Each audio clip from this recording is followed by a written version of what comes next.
بسم اللہ الرحمن الرحیم۔ السلام علیکم ورحمۃ اللہ وبرکاتہ۔ دوستو، آج ہم آپ کے لیے لائے ہیں دعا کیسے مانگی جائے کہ قبول ہو جائے۔ یہ میں جو کچھ بیان کروں گا یہ رسول خدا صلی اللہ علیہ وآلہ وسلم اور ائمہ ہدیٰ علیہم السلام کے احادیث و فرامین کا مفہوم ہے، کیونکہ وقت کے دامن میں گنجائش نہیں ہوتی کہ تمام احادیث و فرامین کو یہاں پر نقل کیا جائے۔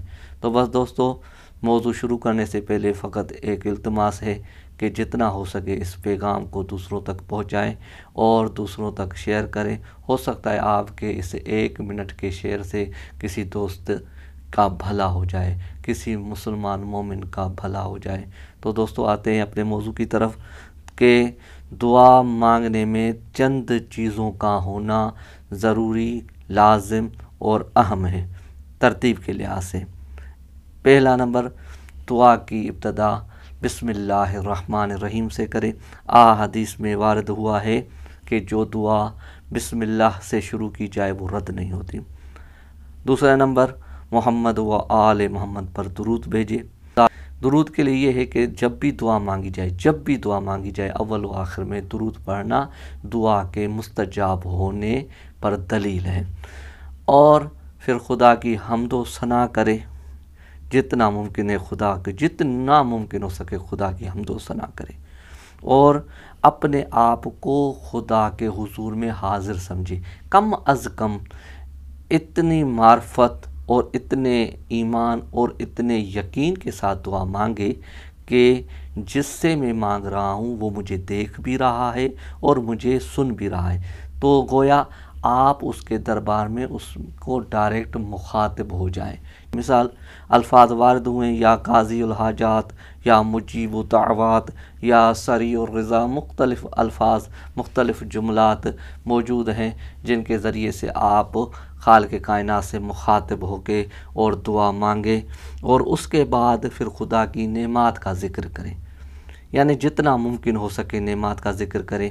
اس کے بعد اپنے گناہوں کا ذکر کریں، اور ان گناہوں کا ذکر کر کے ان کو یاد کر کے گریہ ازاری کرے، اتنا گریہ ازاری کرے کہ آپ کے جسم پر لرزہ طاری ہو جائے، آپ کے جسم میں کپ کپی سی محسوس ہونے لگ جائے، اور اس کے بعد پھر خدا کو اس کے اسماء کا واسطہ دیں، ائمہ ہدیٰ کا واسطہ دیں، رسول خدا کا واسطہ دیں، اور اس کے بعد پھر اپنی دعا جو ہے طلب کرنے سے پہلے تمام امت مسلمہ اور مومنوں کے لیے دعا مانگے، پھر اپنے اہل علاقہ کے لیے جتنا ممکن ہو سکے دعا مانگے، عشیرے والوں کے لیے، خاندان والوں کے لیے، فیملی والوں کے لیے، آخر میں جا کر اپنے لیے دعا مانگے، اور اس کے بعد جو ہے محمد و آل محمد پر درود بھیجیں۔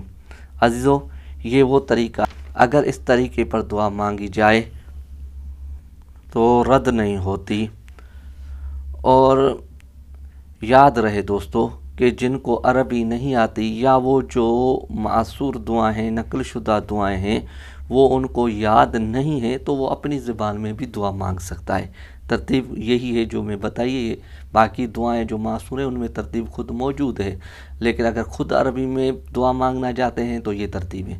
اگر آپ اپنی زبان میں دعا مانگنا چاہتے ہیں تو پھر بھی یہی ترتیب ہے، لیکن اگر کچھ دوست ہیں جن کو عربی نہیں آتی، یا جو ہے عربی والی دعائیں یاد نہیں ہیں، تو پھر کم از کم ان نکات کا خیال رکھتے ہوئے اور دعا مانگے۔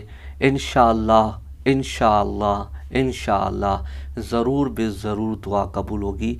یہ وہ طریقہ ہے جو طریقہ احادیث و فرامین سے اخذ شدہ ہے، لیا گیا ہے، لیکن فقط یہاں تک نہیں باتیں، بلکہ یہ وہ طریقہ ہے جو آزمایا ہوا اور مجرب ترین نسخہ ہے۔ میں کہتا ہوں آج دنیا مختلف مسائل کا شکار ہے، خدا جانے آپ دعا مانگ کر تو دیکھیں کیسے مستجاب نہیں ہوتی۔ یہ چند ایسی چیزیں ہیں جو آفات و بلیات، آج کل کرونا وائرس کے لیے لوگ پریشان ہیں۔ میں نے کہا کیوں پریشان ہو؟